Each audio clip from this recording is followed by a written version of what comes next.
Hola, y en este video hablamos con Clara. Ella es veterinaria de España, pero vive en Inglaterra. Perfecto. Gracias. Bueno, nuestros oyentes.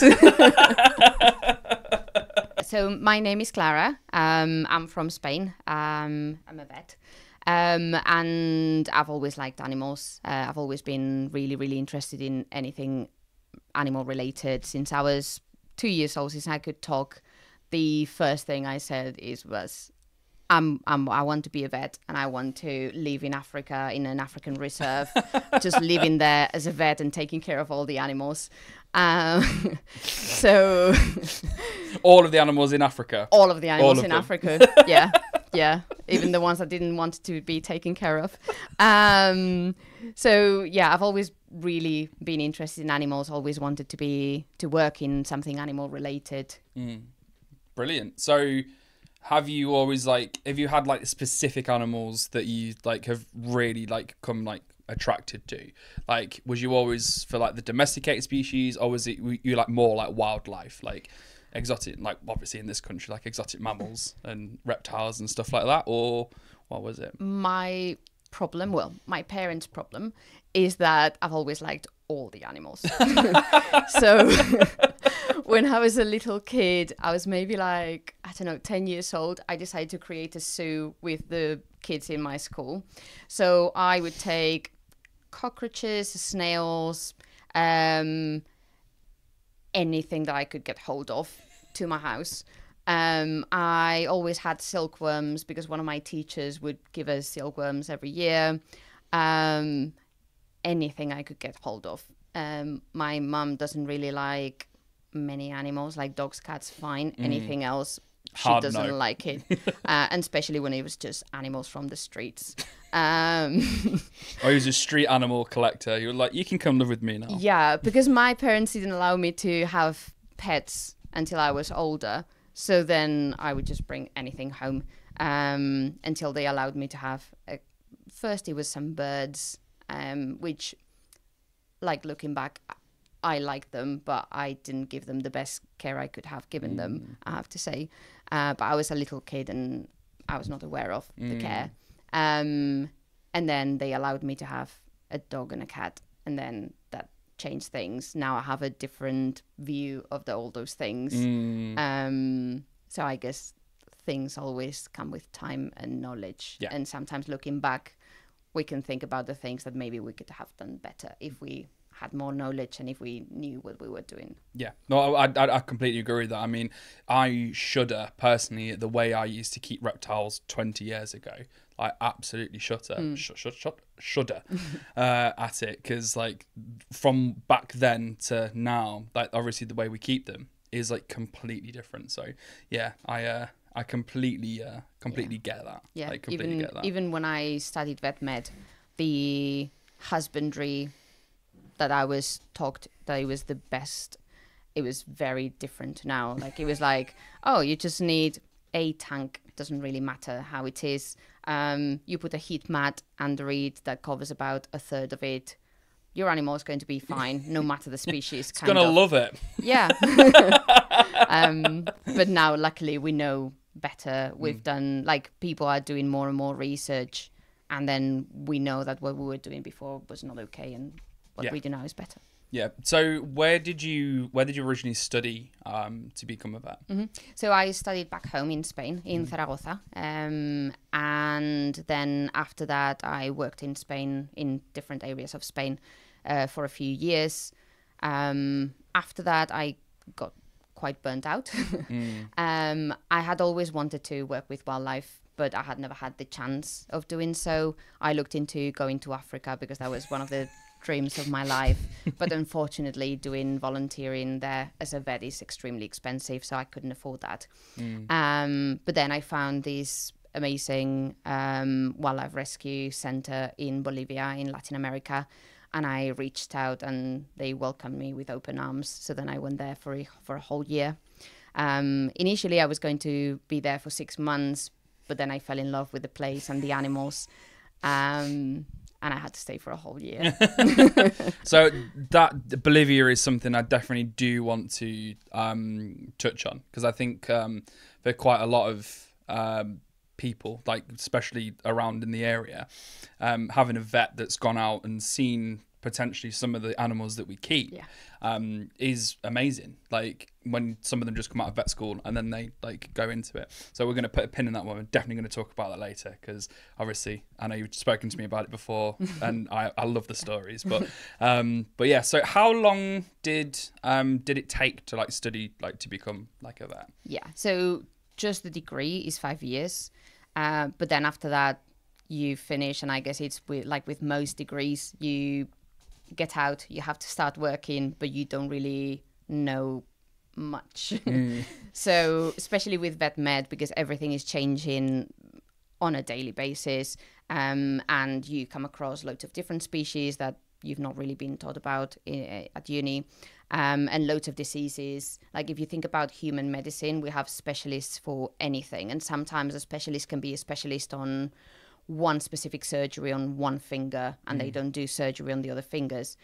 You have your GP, but the work they do is kind of limited, and then they just send you to the specialists. In vet med, we have to offer way more services, so we have to learn everything. So then it's a matter of studying every day, and then continue studying and then doing courses or doing further qualifications like postgraduate certificates and things like that. So there's no wonder that you were burnt out then, if you were doing that and obviously all your volunteering and whatnot as well.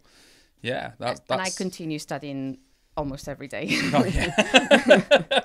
Yeah, I mean, I suppose, like, again, we'll probably talk about working obviously in the vet practice maybe a little bit later, but I suppose like the vet med school like doesn't prepare you for the actual, like, the intricacies of like a client and a patient, like what could be like wrong and stuff like that. Like I'm assuming, obviously I don't know, I've never been to vet school, but it'd be like case kind of like studies, but it doesn't really prepare you for the actual event. It's very different to read a book where they maybe like tell you the symptoms or name the symptoms, to then have an animal that cannot talk, have to deal with a client that is very nervous, very worried about their pet, and only has part of the information of what's wrong. So maybe I just see an animal that is a bit poorly, a bit off, maybe has not been eating well for a couple of days, but that's all the information you have. Yeah. But that can be absolutely anything. So then you have to like really check the animals, ask further questions, and try and figure out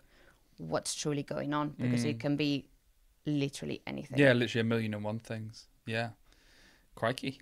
I didn't know that. I thought like I thought that you like studied like to become a vet, and then from there you like did like your specialist. Like I thought once you did that, like, in a sense, like you were like a GP type situation, but in the vet world. But I didn't know that you were also expected to go a bit further as well. Yeah, that's phenomenal. So in general, when you finish your degree, you're there and you have to start working. Some people want to specialize, and then if you want to specialize in general, people usually work for at least a couple of years, and then they can do an internship. It's usually a year internship, and it's a general one with all the disciplines. If they want to progress to become a specialist, then they usually have to do another yearly internship. There is a specialty internship. So, for example, if I want to be an ophthalmologist, it will be an ophthalmology internship. And then after that, you have to apply for residencies. And then a residency is 3 years. So a minimum of 5 years, but you don't always get an internship on the first try. You don't always get a specialty internship on the first try. And you definitely don't always get a residency on the first try. So some people can spend 7-8 years or more trying to specialize on one discipline. After they've done all that, it's not like, oh, you're a specialist, you're fine. They have to sit an exam. If they want to become a European specialist, then it's the European one. If they want to be an American one, then the American one. So is it quite universal then? Like when you said like European, like is like how you study to become a vet? Is it like the same in every country, like in the European Union, or It is similar. Similar. Yeah, So it's all relatively similar. Yeah, yeah. Okay. The way that internships more or less work, and then the residency and all that, and then the exam, that is the same for the whole of Europe. And then there is an equivalent thing in America. There is an equivalent thing in Australia. But most vets don't do that because that degree of a specialization is a lot. Yeah. That means that you're going to be focusing on just one aspect of veterinary medicine for many, many years. Yeah. The rest of your life. Yeah. I mean, yeah. Basically. And that means that you're not going to, in general, be seeing anything else. So you specialize in one very specific thing. Also, the salaries while you are training are... Piss poor? Yeah. Like... I'll bleep it out, don't worry. You can survive on those salaries. Yeah. That's interesting. I didn't really... Obviously, well, I've never really mixed in the world of vets, to be quite fair. So then what most vets, especially nowadays, do is just do courses. So with the Royal College of Veterinary Surgeons here in the UK, you have to do a minimum of 35 hours per year of CPD, so courses and training. And then what most people also do or aim to do is to do postgraduate certificates. Some of them are more or less a yearly one. Some of them are 2 years, 3 years. Those are the main ones. 1 to 3 years, and then you have to sit an exam and give a portfolio and some case reports and things like that, and then they give you a postgraduate certificate. Crikey. How long have you been a vet for, if you don't mind me asking? That is? Since 2012. Yeah. So 12 years. Yeah. Yeah. My maths. 12 años. Yeah. Crikey. Does it feel like it's 12 years, or does it feel longer? No, I think it feels about right. Yeah, it feels about right. Like, I feel confident in a lot of aspects and a lot of areas. I feel like I have the experience of years of working in practice. And I feel like I am where I want to be. Yeah. That's good. Obviously, we put a pin in it earlier, but you working with wildlife over in Bolivia, I mean, the photos that that you showed me and whatnot, it's just, I'm so envious, and like, two, like, what an experience. Like, can you talk to us a little bit about that, because that's just phenomenal? Yeah, so for me, I would say it's probably, well, it has changed my life. It's probably the best thing that has ever happened to me. Also really tough experience, because I lived in the jungle for a year, which means that you live in the jungle for a year for the good and the bad. It is an organization that receives animals from the wildlife trade, illegal wildlife trade.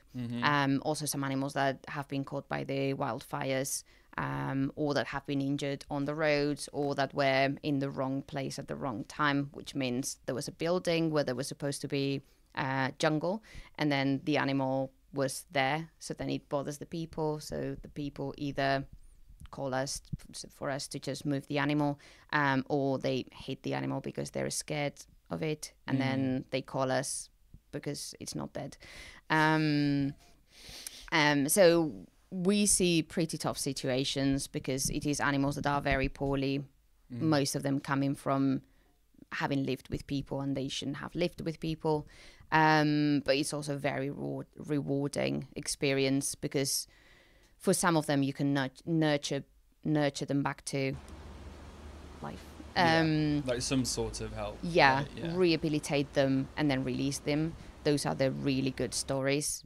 Unfortunately, most of them cannot be rehabilitated and released, so then we have to provide a forever home for them. It is very sad, because for a wild animal that has been born in the wild, just knowing that they're going to have to spend the whole life in captivity. And obviously, even though we provide the best care we can, but it is just not the same. Yeah. We give them really big enclosures in the nature. So, for example, we have some felines, so pumas, jaguars, ocelots, margais. I love the ocelot photos. Oh, so cute. Yeah. So, for example, for a jaguar, we aim to give an enclosure which is just fence in a jungle of about 3,000 square meters, which is quite big. Apart from that, we do daily enrichment and we make sure that they are fine. But again, it is just not enough. Yeah, it's not the wild. Yeah. Yeah, for the monkeys, the ones we try to keep them in semi-freedom. So if we can create a group, because they're very social animals, then we create a group with animals of the same species. We try to minimize human contact, and then when they are adult enough or big enough, or the group is big enough and has the right structure of females, males, and they are big enough and they can defend themselves, we allow them to go outside of their enclosures. So they spend most of the day in the jungle doing their own thing. Doing big cat stuff. And interacting with maybe other wild populations. And then at night, if it's not safe for them, then we keep them in an enclosure, but knowing that the following day they're going to go out. So it is a tough process. It is very tough, very hard, but we also get some really nice stories Very when they rewarding. when they can be released. And we also do. We also go to nearby villages. Most of the people nearby, because it's very rural areas, very rural communities. So there's loads of indigenous people.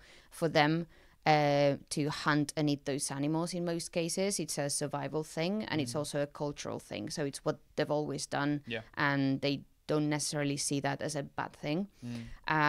So we try, obviously in a nice way and understanding where they're coming from, but we try to let them know about what's happening in the world, why these animals maybe shouldn't be hunted.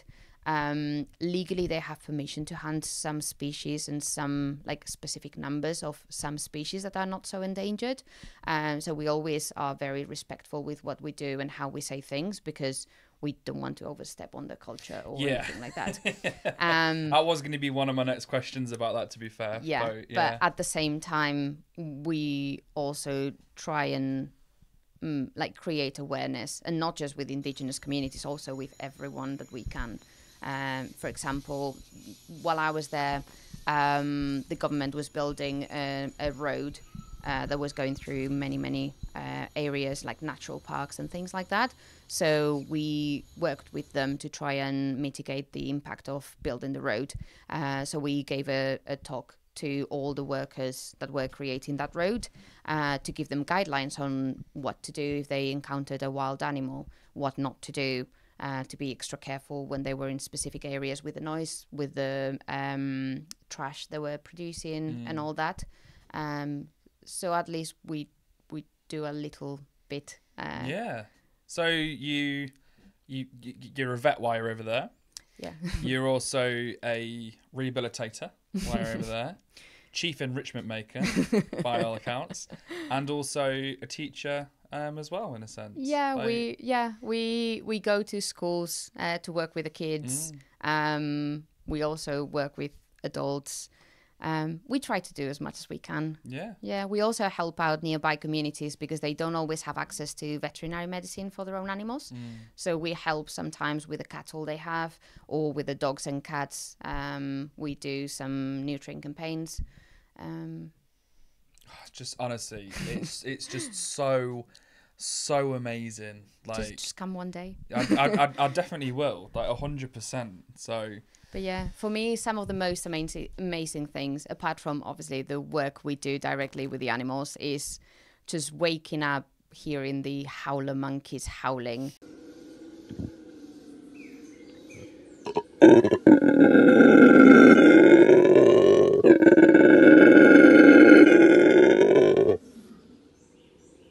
That's what wakes you up, the wild ones, and it's just amazing.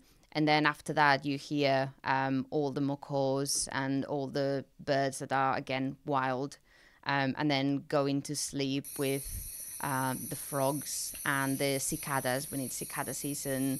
And sometimes you hear just the wild jaguars doing the calling in the middle of the night, or it cannot be explained with words. Yeah, like you're just painting just like an amazing like audible picture.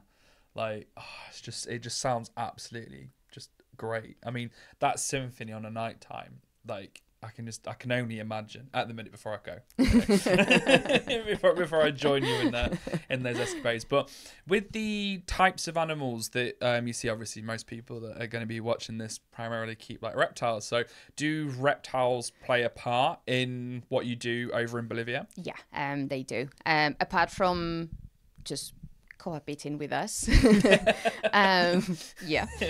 which is true. Like sometimes I always tell a story. So in the jungle, when you're walking on your own, you have to be concerned when you cannot hear anything, because the dangerous animals are the ones that don't make a noise. But you only learn that over time. At the beginning, when you hear loads of noise of, I don't know, dry leaves on the ground, you're like, oh, I'm going to die, I'm going to die, I'm going to die. And I remember one of those days when I was like, oh, I'm going to die, I'm going to die. And then I turn around and there was just this massive redfoot tortoise just like, la, la, la, la, la, la, la, la, la, la, la. And I was like, okay, I'm safe. It's fine. So tortoises, there are loads of wild tortoises. They're very noisy. Especially we have, I don't really know, I think it's called Chaco tortoise, how you call one of them, and then redfoot and yellowfoot. We get plenty of those. For the turtles, we have Podocnemis. Uniphilis Podocnemis expansa. That's the species. I'm not really that great with turtles, I'm not gonna lie. Okay. I do land dwelling chelonia, so tortoises and stuff like that. But we get different species of turtles too. Yeah. Some of them which are quite endangered. Yeah. And then snakes. Plenty of snakes everywhere. And there are also some dangerous snakes. Coral snakes, bushmasters, and do you have like Ferdinands in Bolivia? I'm unaware if it may be. I don't know. Melty arm snakes is I think what they're colloquially called. It might be further in deeper South America potentially. I'm not sure. That's so cool. Do you know the scientific name? Not off the top of my head, and I know, terrible. You know? No, it's because sometimes I only know like how they call them in that area in Bolivia, because obviously they were like, oh, this is a whatever, and it's the local name. Or other times I know the scientific name. But yeah. Well, that's why ideally everyone should work with binomials for this exact reason. But yeah, there was a story. So we were dealing with a veterinary case. We had a very poorly baby margai that needed a blood transfusion.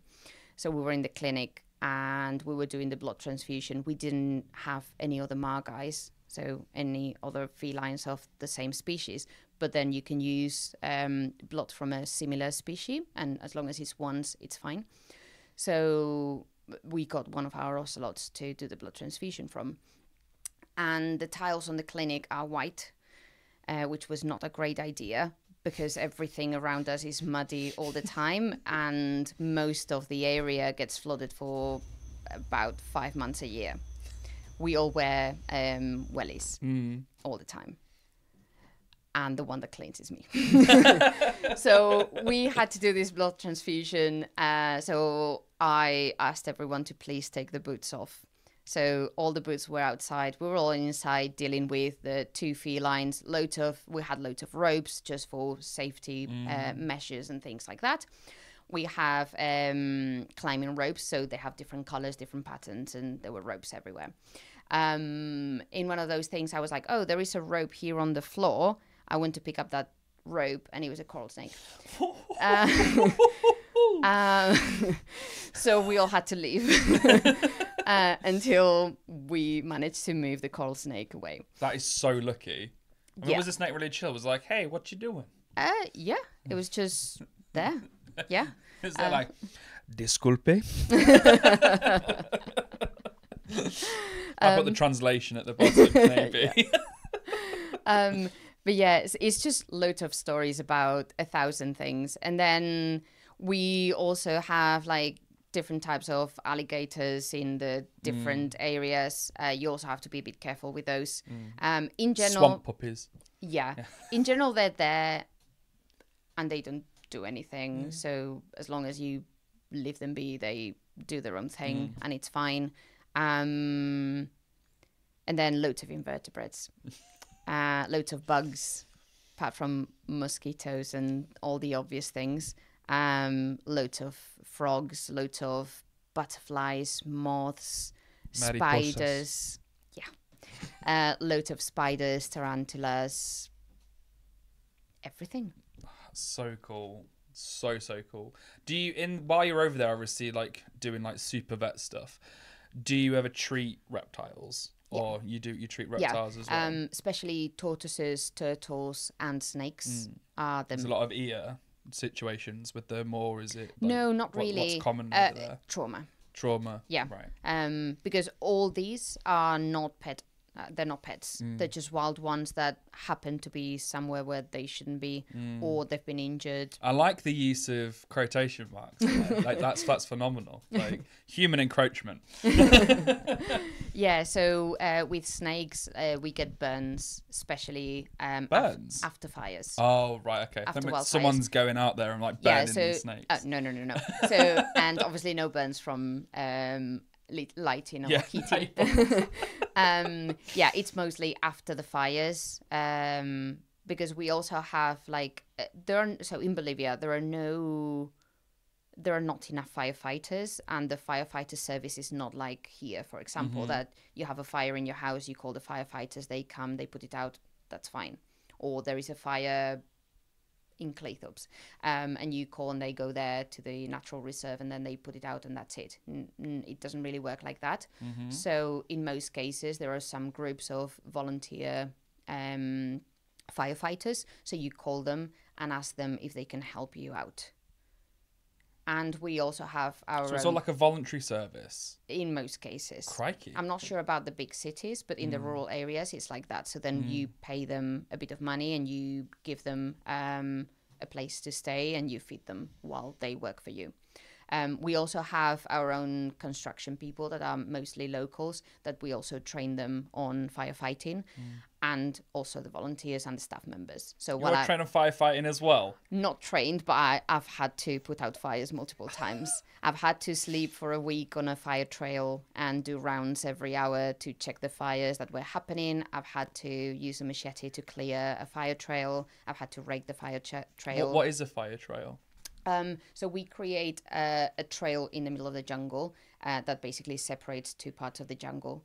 So we clear all the vegetation and all the leaves. Is that so if there was a fire, it doesn't spread and cause more destruction? Supposedly. Or supposedly. At least it slows it down. Okay. One of the problems is there are loads of palm trees. And when the fire gets into the palm tree, especially at the upper part, there are some parts that explode. Yeah. Explode? Yeah. In the palm trees, so then it crosses the trail. Yeah, of course. Yeah. So yeah, it's. Oh, so it's really involved then. So so again, like I'll just go back to it. You do vet stuff while you're over there, being a super vet. You rehabilitate. You chief enrichment maker. You're a teacher, and you do fire bits and bobs as well. Crikey. We do everything we can. Well, I suppose who else is going to be there to help you, I suppose. Yeah. A lot of the times you're just in a position where it's either you or you. Or no one, but then it's you or you. So, yeah, we try to do our best. And like we have fire packs, which is just like a backpack with water, and then we go to the fire and we put it out. So is this place that you go to, is it like a charity? Yeah, it is a charity. Can people donate to it? They can, and they can also come and volunteer and spend time there, work with the animals. They don't need a vet degree or anything like that. They can work as an animal carer. The minimum is 2 weeks. I would recommend at least a month or a month and a half to be able all of the time live there forever. Just to be able to get a better grasp of what they're doing and get to know the animals a bit better. Because if not, it feels very rushed, I think. Okay. And do they have like links where people can view this information and stuff like that? Yeah. You can add maybe. Yeah, but that is what I was leading on to. I will put it in the description below. Please come and volunteer. But yeah, we always need help. We always need people, volunteer that come and help us, people that donate money, obviously, that then we can use to build new enclosures, to feed the animals, to do more for them. We also offer positions throughout the year. So apart from the obvious like veterinarian or biologist, we also employ people to be like an animal caretaker and be in charge of some of the volunteers and train them. For those positions, they have to stay for a minimum of 6 months. And we also every now and then offer a position as the administrator of the center. For that, you don't have to be an accountant. It's just you have to be a responsible person with common sense and just know more or less how to manage normal finances. Yeah. Oh, honestly, the stories are just absolutely phenomenal. And then like also accompanied by like the pictures as well that you've shown me and stuff. Honestly, like brilliant. Absolutely brilliant. So moving on to a bit more UK based kind of stuff. So unfortunately, we're going to drag you away from the really cool escapades of Super Vet Clara in Bolivia. So talk to us a little bit about what you do here. Yeah, so here I work at Abbey Vets here in Grimsby. We also have a branch in Immingham and a branch in Caister. I do some GP work, so general practice, a bit of everything. And then I don't specialize because, as we were saying before about specializing, you have to study just one thing for many years. I've not done that, but I have further qualifications in ophthalmology. I'm also doing acupuncture for animals, all sorts of animals. Ooh. Including exotics. Exotics acupuncture. Some of them respond really well. And then I also see most of the exotic animals, and I also deal with the wildlife. Very, very cool. So you see quite a lot of our exotic animals as and when they come in. So we take them to you and whatnot. So you're quite familiar with, obviously, the skunk, Mr. Bags, Pancake, all those good guys. They're all really well known in our practice. I do like it, like when I go in and I see like patient of the month and there's just like Mr. Bags there, like just like really smiling, like hi, like I'm like, he's just such a good boy. Oh, he is. I love him so much. We were on about it a couple of weeks ago, like because obviously he's really old. Like he'll be like maybe 18, 19, I think, the end of this year. So like, am I like, crikey, like he's really, really, really old. But for whatever reason, he's just got like a second wind. Like, and he's just like snapped out of it and he's gone back to being like puppy dog. I mean, he's obviously got a bit of arthritis, like I think in his back right, I think from the X-ray. But yeah, other than that, there's no stopping him. But yeah. I love him. I love him so much. Sorry, I side-quested again about my Tigo, but but yeah. So with obviously like vets and stuff, people in the exotic community tend to have very mixed like views and like opinions like on vets and stuff. Do you think that this is potentially because of like the internet or like social media or like do you think it has a role to play in that? I think it's very complex. Good. I do like a complex answer. I think there's loads of different factors for those opinions and those mixed opinions. As vets, as I was saying, we're trained on a bit of everything, but then you have to continue studying every day to be able to know more about the things or the areas that you're more interested in. And exotics is a very wide area. Very wide part of veterinary medicine, because if you think about a dog or a cat, you will have a specialist that is a dermatologist, but then you don't have a specialist on the skin, like a dermatology of snakes. You may have a vet that has further knowledge or that is a specialist on reptiles, but that includes loads of different species. or just exotic specialist, and then you include birds, invertebrates, all sorts, small mammals. Yeah.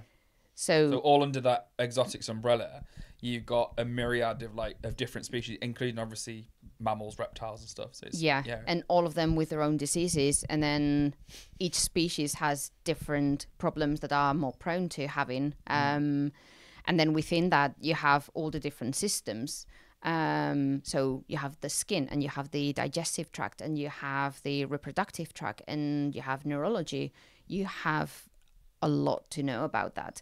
So not every vet is interested in exotics, which is fair enough. Same as not every vet is interested in dentistry or neurology or different specialties on dogs and cats. So then not everyone is going to know loads about exotics in general, or about a specific species, or about a specific type of animal. So there will be some exotic vets that maybe they are very clued and very interested in birds, but maybe they don't like reptiles as much, or the other way around.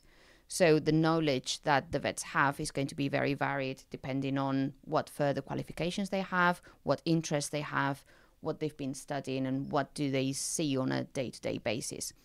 So I think part of the opinions, or part of what the clients see or say, is based on that, because obviously if you take your animal to a person that has a special interest or is a specialist on and is familiar with the species, they're going to be able to provide a really good service.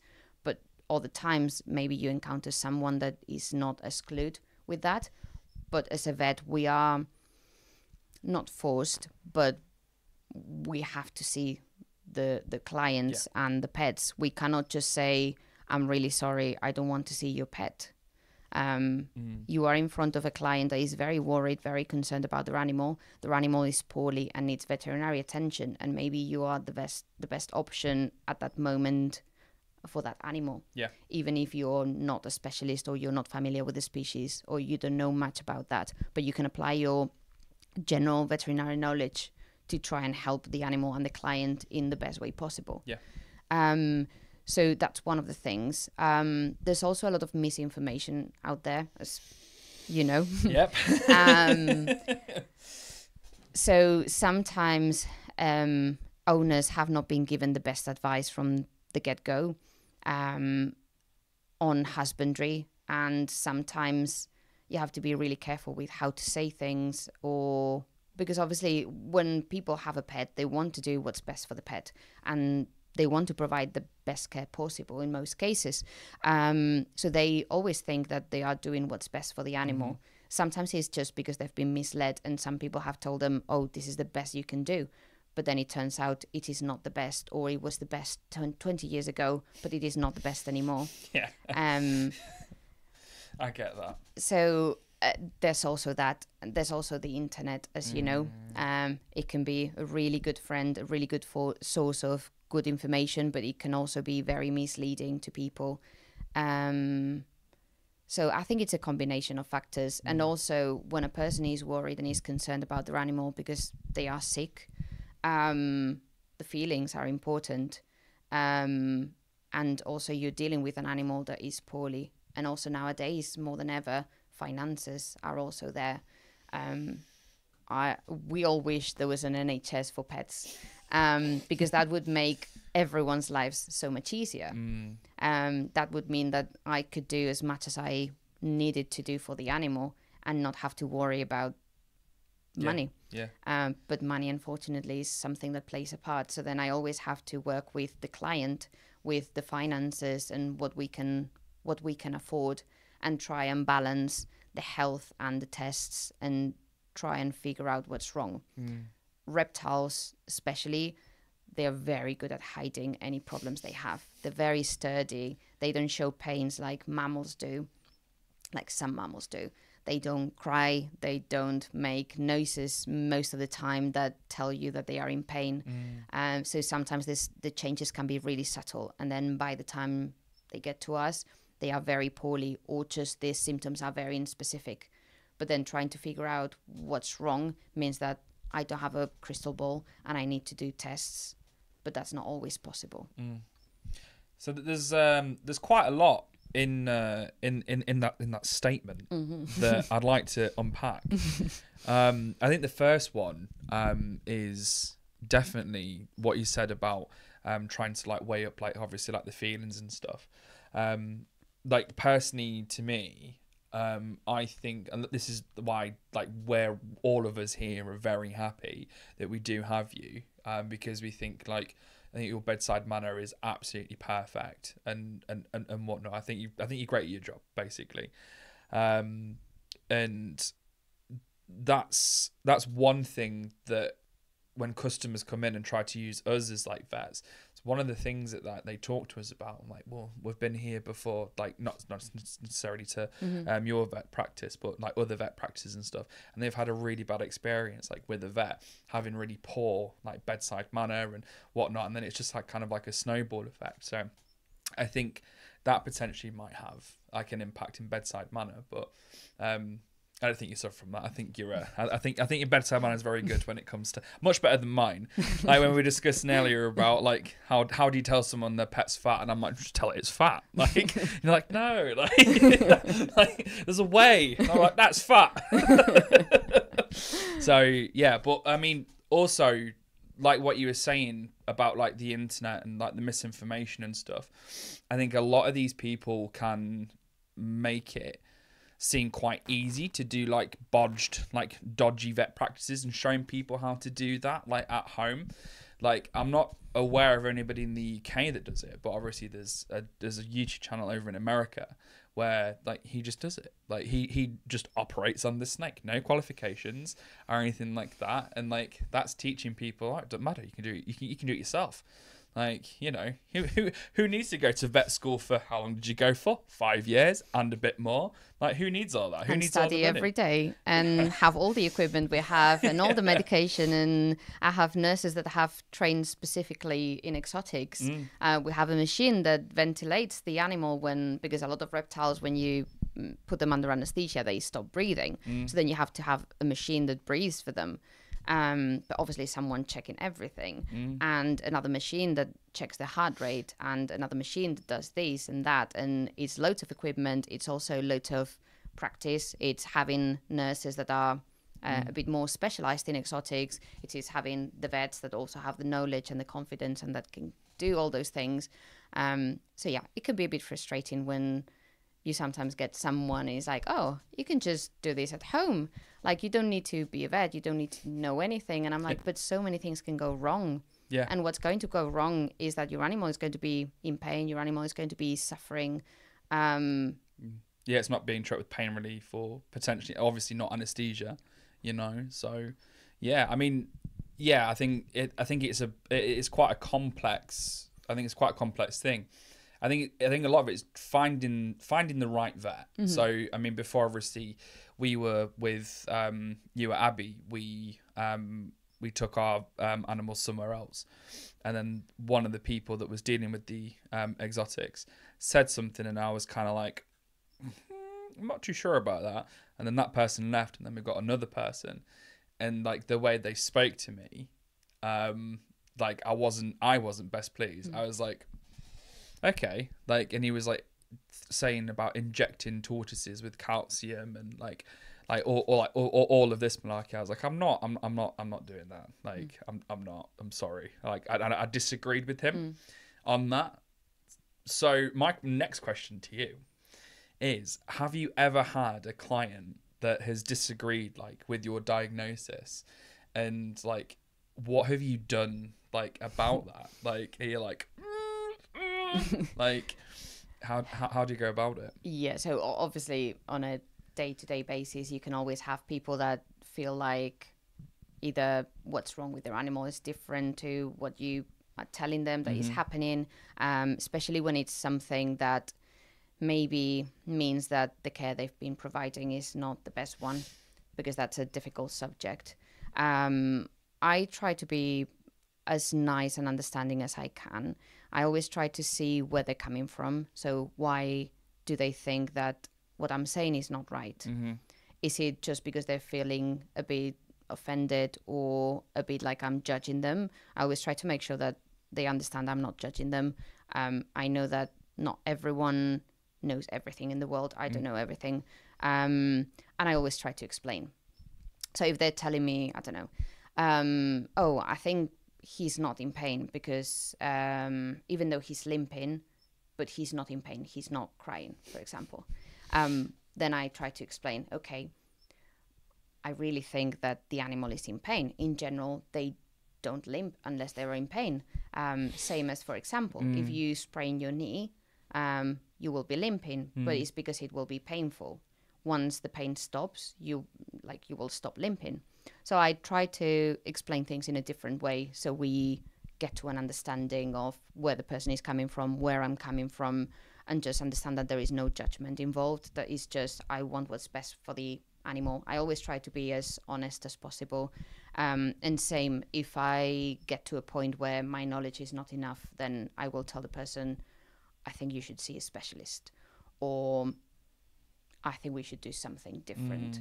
I'm always happy to try and come to a middle ground, and sometimes if it's possible with the condition of the animal, maybe like try some treatment.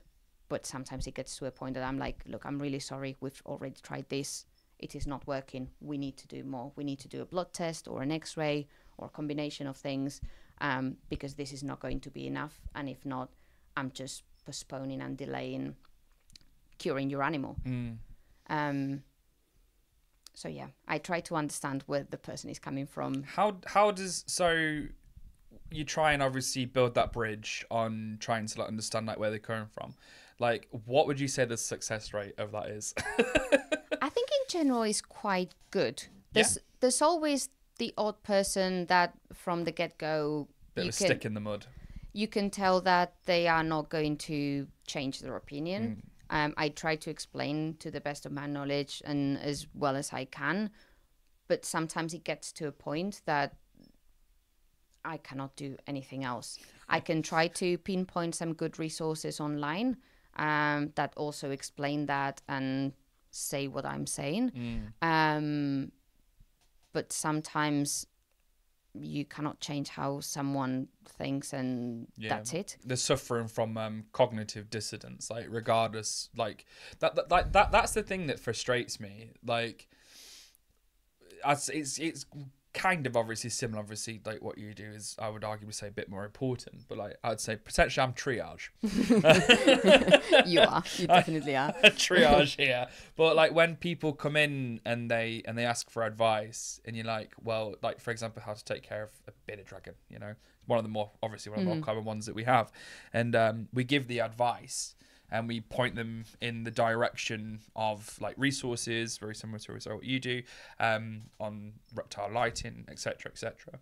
And they still just, well, I've kept them this way for X years, and it's like, well, we don't do that way anymore. And it's like, well, in my mind, why are they asking me this question if they already know the answer? Yeah, like, you know, it's it's very bizarre, extremely frustrating. Yeah. Like, sometimes well. I try to explain, like, well, the animals that I see are the animals that get poorly. So you may have been really lucky because reptiles are very sturdy. Unfortunately, the ones I see are the ones that are not lucky. When I see that the patients I'm treating don't have the correct UV lighting, then they're going to have metabolic problems with the bones and the joints. And that's what I see. I've seen really bad cases, really sad cases. It is something preventable. So my recommendation is to do that. Yeah. Quite simple. Quite simple. Yeah. So what's it, just give me like a general like overview of like what it's like working in a veterinary practice. Like, you can omit some details, obviously, if you know. First, not 2 days are going to be the same ever in our practice, because each practice works a bit different. So we rotate in between the different areas. So there will be some days when I will be mostly in theatre, so doing operations, and for that I do whatever operations are on the day. There will be some routines, but then also some emergency ones. Like my skunk. So a bit of everything, like all sorts of surgery. Then there will be other days when I am with the hospital inpatients. So I will be doing investigations for the day. So blood tests, x-rays, ultrasound, scoping, putting cameras down different areas, different orifices, doing small procedures, and also making sure that the inpatients are doing well, that they have the right medication and all that. Other days I will be consulting, so I will be seeing all the animals that are sick. I feel quite lucky because apart from the general ones, I usually see the exotics, which is something I really enjoy. I also get to see... I wonder why. I also get to see some wild animals, which is also something I really enjoy. And then I also have my ophthalmology patients and my acupuncture patients. So not 2 days are the same. And then on top of that is the emergencies. Yeah, there's a lot to pack in there. So just before we go on to like your emergencies and stuff like that, you've mentioned it twice now. Animal acupuncture, explain. Animal acupuncture, yeah, it is very similar to human acupuncture. It can treat a lot of things, even things that you wouldn't believe. And so far, because I've only started doing it this year, but so far the response of the patients has been amazing. For example, I have some patients with arthritis that were struggling. We're on multiple medication. We're struggling to even go upstairs. Now they are on almost no medication, and we're stopping all medication soon. And they are getting boisterous, and they're struggling to walk them. Really? That's... So what does the acupuncture do then? So it helps with the internal regulation of pain and other things. So it tells the body where the problems are. And then if you think about pain, let's talk about pain because it's the easiest way. Imagine if you are just sitting and you sprain your ankle, it's going to be painful continuously. If you sprain your ankle while a bull is chasing you, you're not going to feel the pain until when you're safe. Yeah, because the adrenaline or like kicking. Yeah, and all the mechanisms in the body. Your body has ways of regulating the pain. So your body has ways of stopping you from feeling pain, not just in an emergency situation, but also when the things have healed. So it stimulates some of those pathways, so natural pathways of the body, to stop the pain that shouldn't be there or that is too strong for the problem that is there. It helps with that.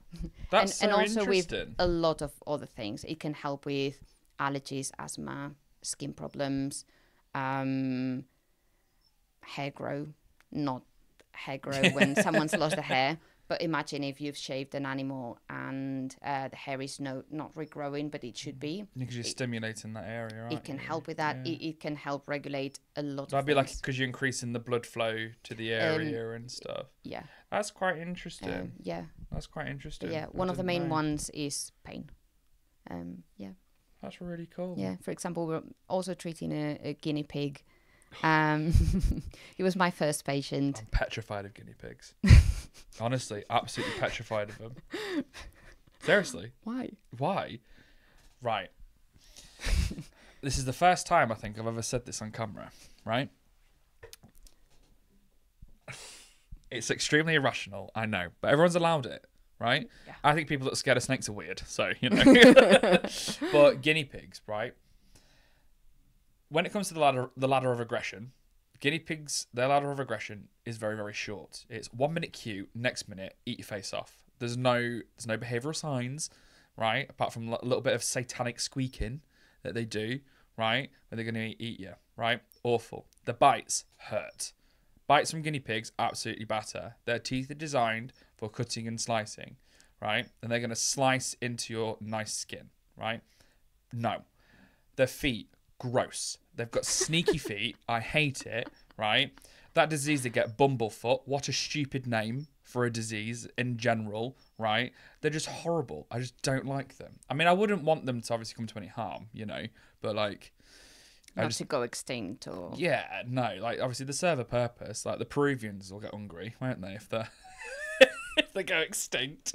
But yeah, no, like I don't like them flat out. I mean, I'm not to the point where I can't touch them.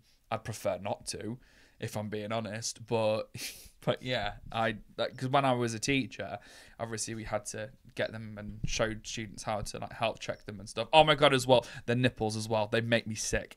Honestly, when you like, my finger grazed one because they're just like really long, like tiny little sausages, and it just grosses me out.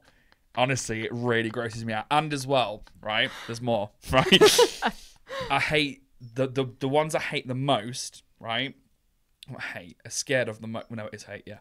The ones that look like floating toupees, like the really long-haired ones. No, absolutely not. Even the ones that are in the freezer for the for the reptiles and stuff, I gross out. If I can pick it up normally like that, right? But if I touch a foot, I'll be like, if I touch a nipple, like I just can't deal with it. But yeah, sorry, I completely derailed this conversation. I do apologise with my irrational fear of guinea pigs. That's a great story. I know what to get you for your birthday. Yeah, so yeah, guinea pigs, gross. Yeah, sorry, carry on. You're treating a guinea pig for acupuncture. Yeah, with acupuncture, and he's now almost off painkillers, and he's doing things he hadn't done in 2 years. Like he's back to being cheeky, running, and going crazy, jumping on his own, getting the sumis. He had not done. Generally being gross. Yeah, he's very cute. But yeah, he had not done that in 2 years. That's cool though. It's amazing to be able to help animals like that. Yeah, I didn't know that acupuncture was like, I think like I always thought that like acupuncture was just like a wizardy thing. Yeah, a wizard. Basically, yeah. I didn't think that. So do you use acupuncture potentially like alongside like medications and stuff like that as well? So So in general, it's heavily scrutinized, like between the two. Yeah.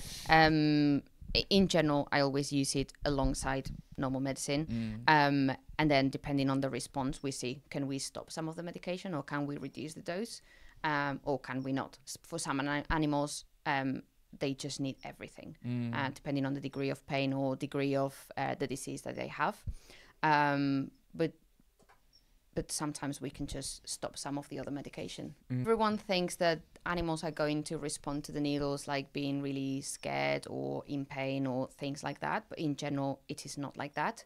Acupuncture can also make them really, really relaxed, extremely relaxed, and even fall asleep. So, yeah. I've had also some patients that usually were very, very anxious in the consult room, like wouldn't settle, wouldn't sit, weren't able to focus. And then I've seen them literally with their faces just like the heads just like clonk, because they are just really relaxed and they just relax. That's really cool. That's really cool. So moving on to your emergencies, because I saw your face light up when you said emergencies. So talk to me a little bit about that. I like emergencies. Not for the animals. Of course. Is the adrenaline rush, obviously, the having to act in the moment, having to figure out what's wrong with the animal, especially it's usually animals that are very, very poorly. So being able to save them, because that's when you truly feel like you're saving them. An animal is literally dying, is going to die over the following hours or days if you don't do anything, and then being able to nurse them back to health. Cool. Yeah. What's been your favourite one? I think probably two of them. They're kind of simple ones, but they got stuck in mind. One was a dog that was stung by a bee and went into cardiorespiratory arrest. Oh, crikey.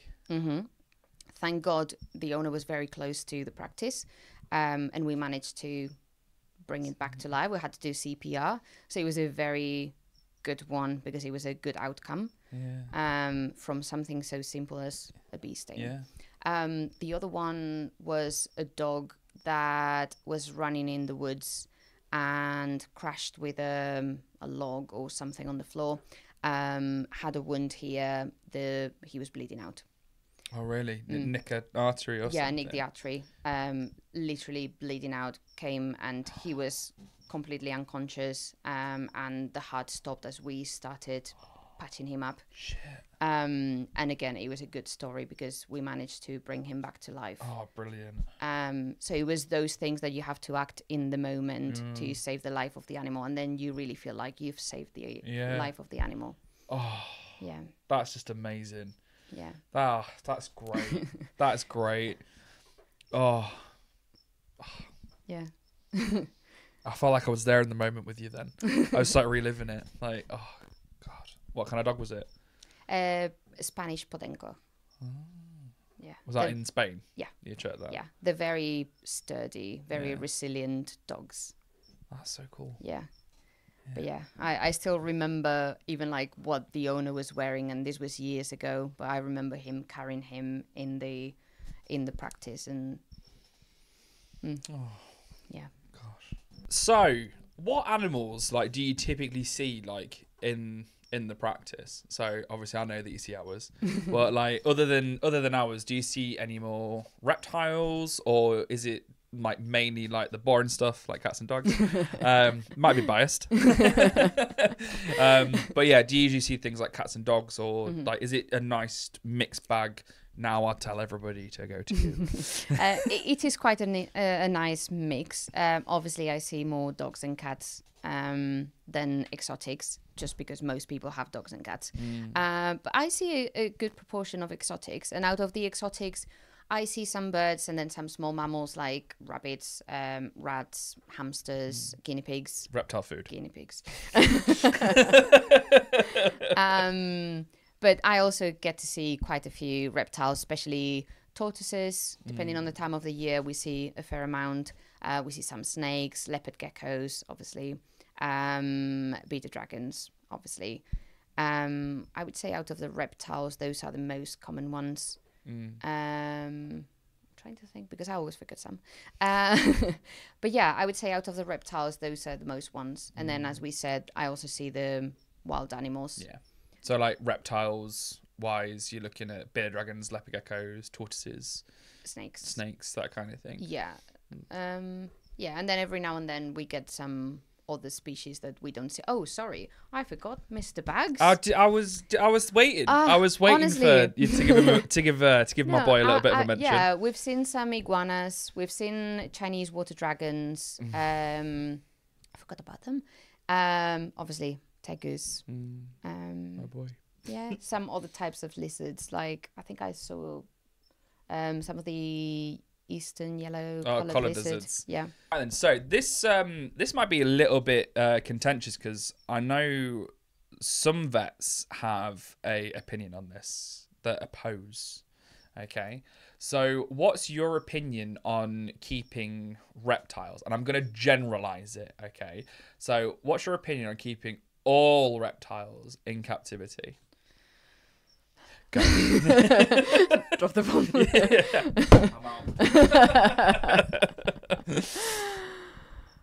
That's a difficult one, and my heart is torn and my brain is torn because on the one hand, like the animals I see are the sick animals, so the ones that are not doing great in captivity. At the same time, as you know, as everyone knows probably now, I've worked in Bolivia, and I'm heavily involved with the charity, and we rescue wild animals that most of them have been in captivity illegally. Obviously, it's different because we're talking about legally and not illegally. But still, I see the damages that captivity does on animals. And a lot of the times it's irreversible. A lot of animals die when they shouldn't be dying just because someone wanted to keep them. And as I was saying when I was talking about the jungle, and when we have to keep the animals in captivity for the rest of their lives, and it's a very sad situation for me, even when we try, even in the natural habitat, we can never provide what they would have out there if they were free. So then thinking that we take them kind of from the wild to breed them in captivity to then just continue doing the same for the rest of their lives. In a way, I feel like it's very sad to have them in captivity just because we like them. I think in a way it's not fair for them, but then I also really like them. And I also really like interacting with them or treating them as a vet. So that's why I mean, like, I am torn, because on the one side, I think every animal deserves to be free.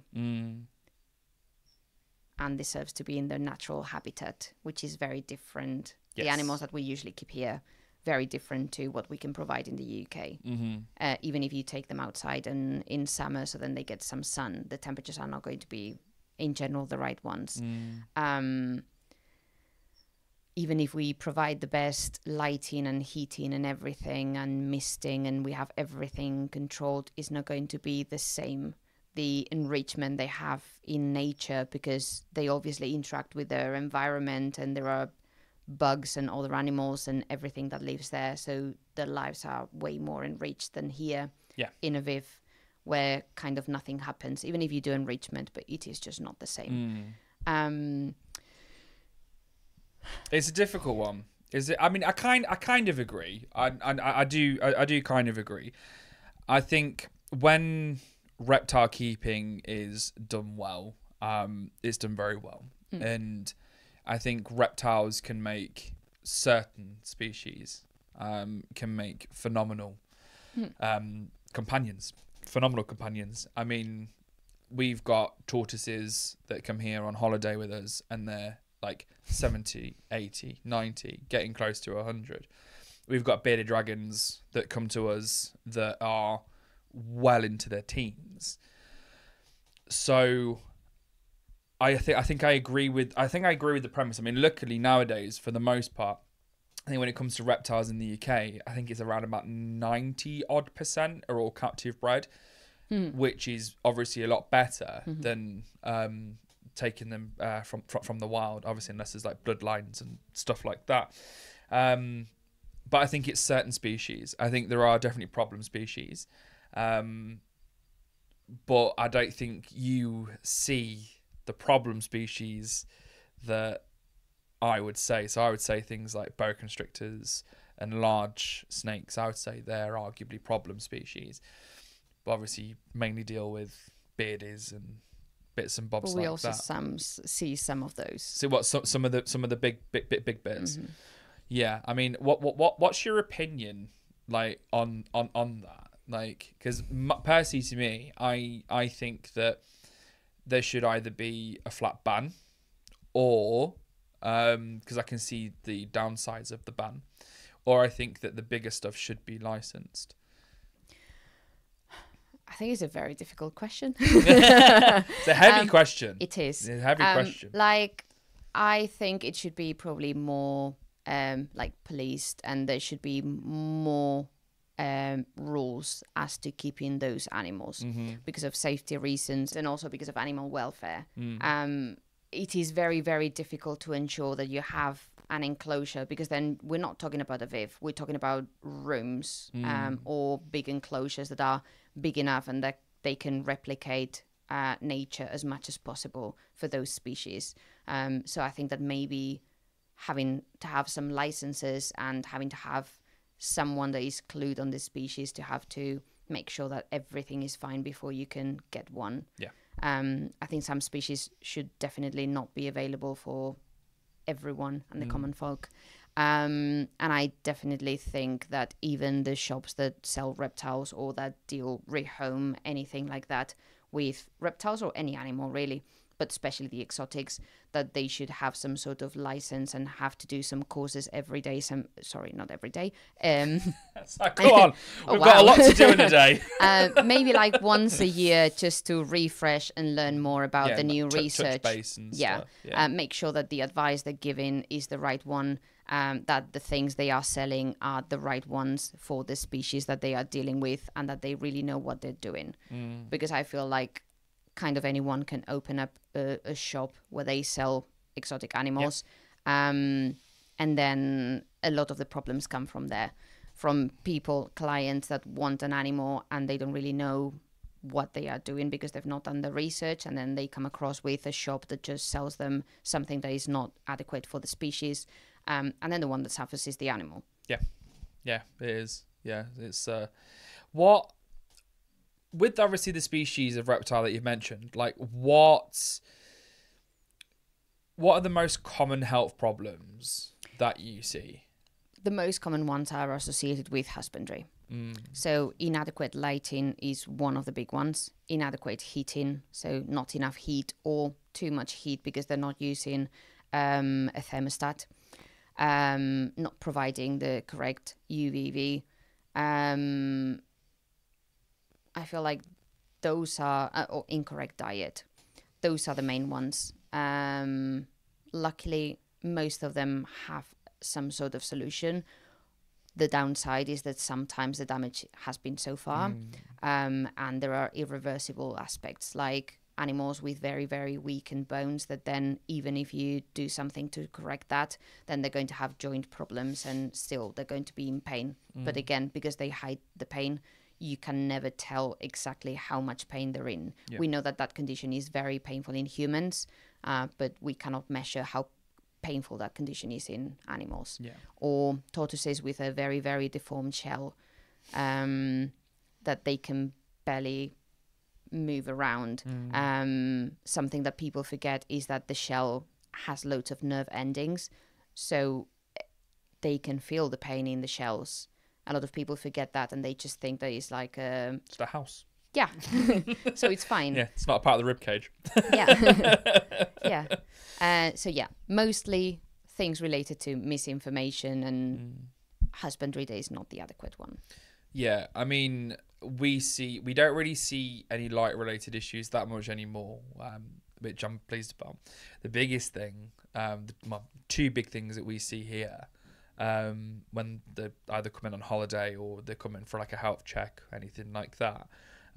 Two big things we see: obesity, Definitely, primarily in bearded dragons, snakes, and general snakes. Most snakes that come through the door are fat, and leopard geckos as well. Those are the main ones that we see obesity in. And obviously, like we were discussing earlier, I don't have a phenomenal bedside manner like you do, and I will just up and tell these people that is fat and it will die. So stop. Yeah, there's something that definitely we do see. Do you notice that that's more on the rise, or do you think that, like how I see it, because personally to me, like I was saying, I don't really see that many lighting issues anymore. There's obviously a few, like today, for example, but in general, it's more obesity. So would you say that the fatness of the reptiles is outweighing the lighting, or? I think it's more you see the animal maybe for some sort of advice or to feed them or to take care of them. So then the problem that you see is the obesity. Whereas when I see the animal is only when the owner feels like the animal is poorly. Right. So the amount of problems that concern the owner to bring the animal to me because of the obesity are going to be less. Yeah. So in general, I see them for other things, and then I mention we should discuss weight loss. But they don't usually come to me directly because of problems directly related to the obesity. Yeah, I suppose, because I think obesity is one of the things that can arguably be done at home, like just a bit of exercise, and stop feeding it its favorite food. like I was saying earlier, I don't think we were recording at the time, but whenever I ask like a client's like if the bearded dragon's like fat or something like that, I'll, instead of going like, what do you feed your bearded dragon, they'll obviously give you the standard answer. Oh, well, he has dandelions and he has weeds like the garden and he has this lettuce and never iceberg and da da da da da. But if you ask them, what's his favourite? Oh, they cannot wait to tell you at all, like a canary, like just going at it. Oh, well, he has strawberries, he has this, he has that. Da, da, da. Just say with there's a lady with a tortoise. I mean, to be fair, I was actually surprised because the tortoise, it was she was a big girl, but her shell was immaculate, absolutely immaculate. I think she was marginated tortoise, and yeah, she slyly mentioned, she was like, oh yeah, she was having a watermelon last night, and I was like, what's her favourite food? And then she's like, oh, she loves weeds and stuff, but we only give her like fruit once every 2 to 3 months. I was like, okay. I'll let you off. I suppose it's okay to give it as a treat, isn't it? Yeah. But not constantly. Yeah. But yeah, so what do you find is like the most frustrating like illness that you treat at the practice? I think like poor husbandry. Poor husbandry. Yeah, because obviously it's very upsetting for the owner. In most cases, they are willing to change things, which that's the best case scenario if they want to do things and we're still on time to be able to treat things. I think the most frustrating ones are either when the owner doesn't really want to change anything and they are adamant that their animal is fine, or... Why bring it to you then if it's fine? That was fine, I don't need to do anything, but also, you see my animal. Or when the animal is too far gone because of prolonged negligence, as in misinformation, for example. Sometimes you see people that really adore their animals. They thought they were doing the right thing. By the time they come to us, maybe they didn't know of a vet that could see reptiles. Yeah. Or, yeah, a lot of the times people don't know where to go, which fair enough. Yeah. And by the time they come to us, sometimes it can be a bit too late. Yeah. So that's a very difficult conversation when you have to explain, I'm really sorry. Yeah. The kindest thing to do is to let them go. The only way that we can help them to be better is to put them to sleep, to euthanize them. I think that's one of the hardest conversations. So how do you psych yourself up for that? Because I can, as obviously as an animal lover, it's the last thing that you would want to do. Like, not really. Not really? Oh. No. How I always try to see it is as a positive thing. Okay. So when I offer euthanasia to an owner, to an animal, is because I think that that is a good option for the animal. Imagine if we didn't have that option in animals like we don't in humans, and the only alternative would be to give some pain relief that we don't really know if it's going to be enough or not because they cannot talk, and wait until they die. Palliative care. A lot of the times in a lot of pain and just dying slowly at home. For me, that would be terrible. Yeah. For me, being able to offer a different type of treatment that is going to end the suffering is a really good thing. So that's how I try to see it. Obviously, I don't offer euthanasia on an animal that is healthy or that is doing okay. Or yeah, but whenever... Animal's fat, euthanize it. It's got a cold, euthanize it. Yeah, but when an animal is sick enough that one of the ways of treating them, or the only way, is to end the suffering by putting them to sleep, that's how I try to see it. It doesn't make it easy. And I think one thing that a lot of people forget about, and we sometimes forget about, is the emotional roller coaster that vets go through. Because sometimes you're doing a euthanasia of a very much loved pet on one room. Next appointment is a puppy vaccination. So you do the euthanasia, you are with the owners, with the animal, being with them. Obviously, you feel really sad, even if it's the best thing for the animal. Next thing, you just have to be smiling and go on the puppy vaccination and make a fuss and be the happiest person.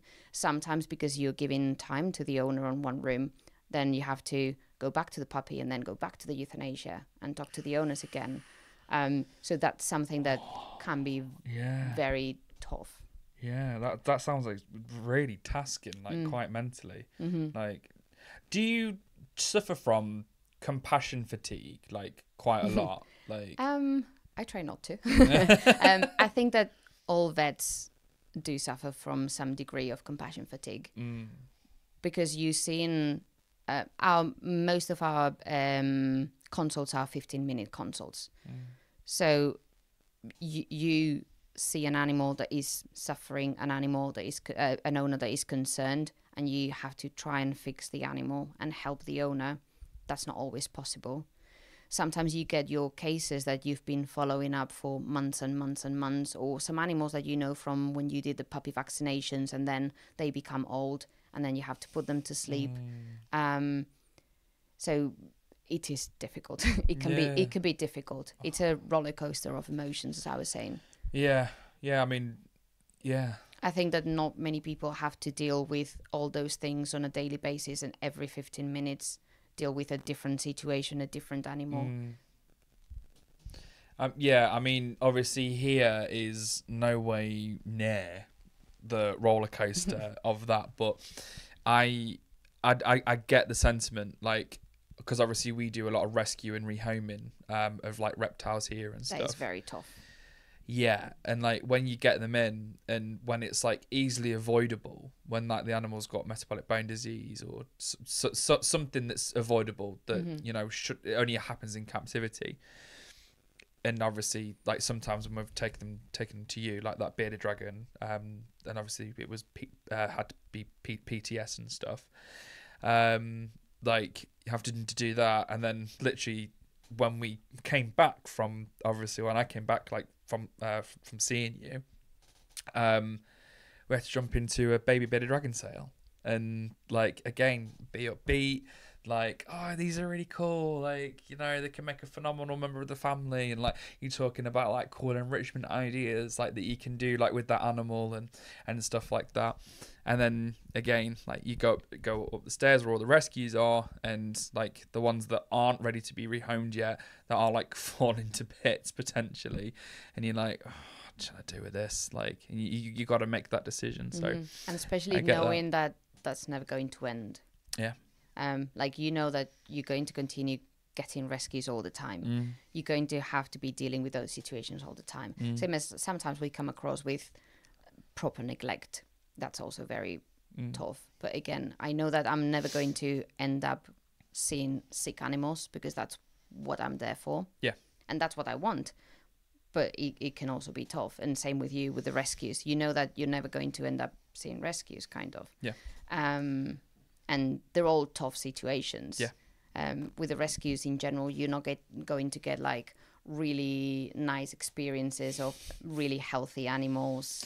No, well, to be quite fair, it's more so recently the ones where people either can't afford it anymore, or mainly when the landlord has turned around and said, no, you can't. Like, there was a lady, she was in her late 60s. She had this leopard gecko for, crikey, it must be getting on for like 18 years or so, you know. And the landlord just bear in mind, she lived in the same property, same landlord, same leopard gecko, only the one leopard gecko, you know.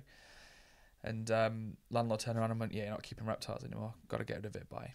And like, I mean, that leopard gecko was in good nick, like really good nick. Like, it wasn't fat, like it was a beautiful, like, body condition score, amazing. And like, we're seeing more cases like that now, where like landlords are turning around and going, no. But which they're the positive ones. And then like, but most of them are really sad, like really, really sad. Especially the ones that I prefer, ones that don't come with stories. Like, ones that come with stories are just horrific, but they're the ones that get rehomed first, because they've got a sad story behind it, you know. But yeah, I mean, we've got the data and stuff, because we keep a record of all the rehomes and stuff. But I think leopard geckos through the door, I think so far this year, I think we've had probably getting on for 200 just leopard geckos. Crazy. Well, to the point where we haven't bred leopard geckos this year, because we've just got far too many. And ethically, you don't want to be pumping more into that when you've got a backlog of animals that are looking for nice new homes, you know.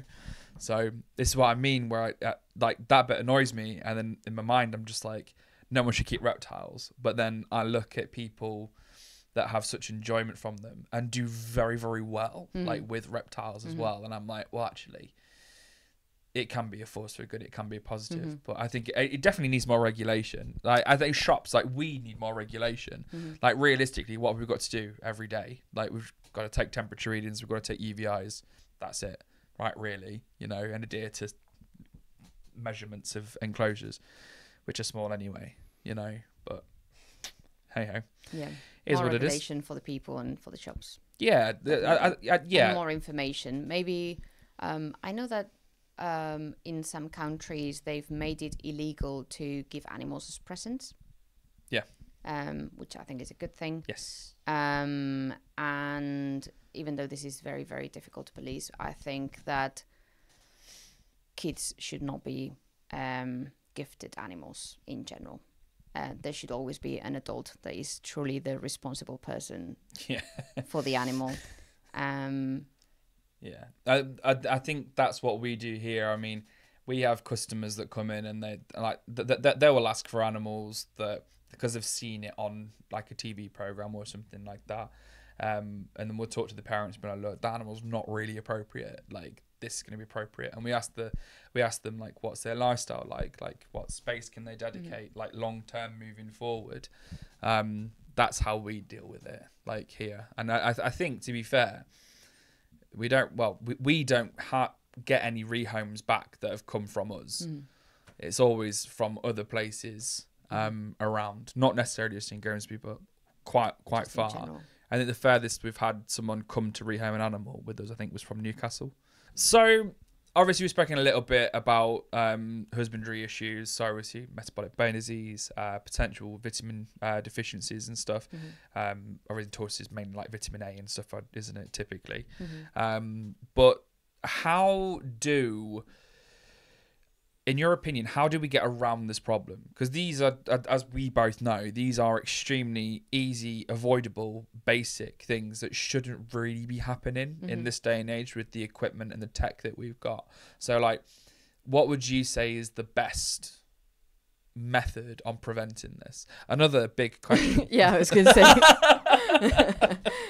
So I'm the person in charge in the UK of doing all these policies. I'm the reptile policy maker. Yeah.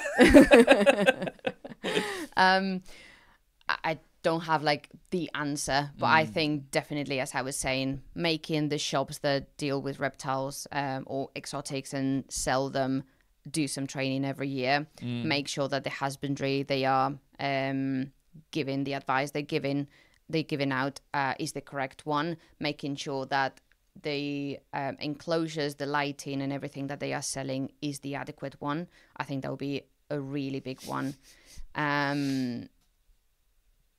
Yeah, I think it would be completely impossible for the government or the police to just make sure that every single animal is kept in a good condition. Because even if you do some sort of licensing, I'm not sure if that would work or not.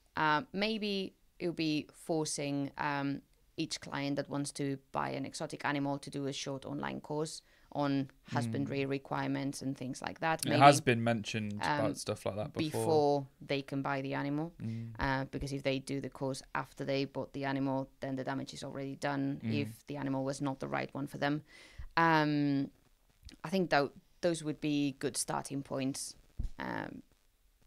Yeah, I'd be inclined to agree. I'd be inclined to agree with that. I think something needs to be done. I think the more I go on in this, the more my heart gets heavy, and the more compassion fatigue that I'm suffering from it. This is why I need a holiday. That's why I was talking to you earlier about it. Like, just need a time to just come to Bolivia. Come to Bolivia. I'll probably never leave. I'm staying here now. Thank you.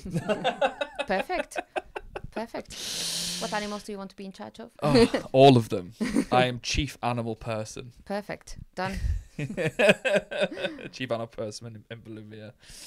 But yeah, perfect. Well, I think we'll round off on that. So we've hit some quite heavy topics. Yeah. tonight. So I hope you at home that have watched this enjoy it. If you do like the content, obviously please give us a like, share and subscribe. Like I said earlier, I will also link down below the charity that Clara works at in Bolivia. So if you either want to donate or if you want to go out and help, that would be absolutely phenomenal. So yes, I'll link all that in the description. But yeah, anyway, thank you very much. If you want to say goodbye. Yeah, I just wanted to say, for everyone that owns any exotic animals, please make sure that you have a vet that is knowledgeable in exotics. You can always call the practices around you. It doesn't have to be necessarily us, but just call the practices around, find a person, find a vet that you trust, that you know, that they have knowledge in exotics, especially in the species that you have. And ideally, if you can, take them out for a health check. Health checks are really good because sometimes we can pick up things that a normal keeper maybe is not familiar with, or things that are more difficult to see. We can do some recommendations on husbandry, on diet, on how to keep them, what to do with them, a lot of things. So creating and building a relationship with your vet, I think it's very, very important. It's also important to have a vet before you have an emergency with your animal. If you go to the vets when you are in a real emergency, then that's going to be more difficult, and that's going to put more pressure on you, and it's going to make life more difficult to your pet. So please make sure that you have a vet available if you need to.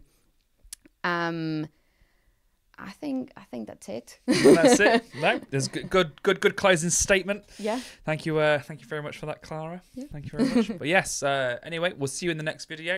Gracias por escucharnos.